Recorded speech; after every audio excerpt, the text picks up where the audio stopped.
જામનગરના 8 wonders group દ્વારા આયોજિત ગણેશ ઉત્સવમાં આ વર્ષે વિશ્વની સૌથી મોટામાં મોટી 551 મીટરની પાઘડી ગણપતિજીને પહેરાવવામાં આવશે તેમજ ગણપતિજીને પ્રસાદરૂપી મોદક લાડુ બનાવીને પણ ધરવામાં આવશે, જે બંને રેકોર્ડ સ્થાપીને વિશ્વની અંદર જામનગરનું નામ રોશન કરવામાં આવશે।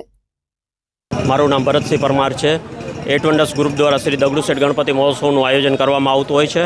આ વખતે અમારી ટીમ દ્વારા 9મો ગિનીસ વર્લ્ડ રેકોર્ડ જે સ્થાપવા જઈ રહેલ છે તેની અંદર ખાસ કરીને હાલારી પાઘડી જે 551 મીટરની તે ખાસ કરીને જે જામનગરની અંદર બનતી બાંધણી તેમજ રાષ્ટ્રીય ભાવના જળવાઈ રહે તેવા કલરોનો ઉપયોગ કરીને અમારી ટીમ દ્વારા 9મો ગિનીસ વર્લ્ડ રેકોર્ડ સ્થાપવા માટે 551 મીટરની આ ગણપતિજીને પાઘડી પહેરાવીને સ્થાપના કરવાનો પ્રયત્ન કરી રહેલ છે। તેમજ ગણપતિજીના પ્રિય એવા મોદક લાડુ હોય છે તે 11,111 લાડુ જે ગણપતિજીને પ્રસાદ રૂપી ધરાવી અને અમારો પણ એક પણ વર્લ્ડ રેકોર્ડ સ્થાપવા માટેનો અમારી ટીમ દ્વારા પ્રયત્ન કરવામાં આવી રહેલ છે।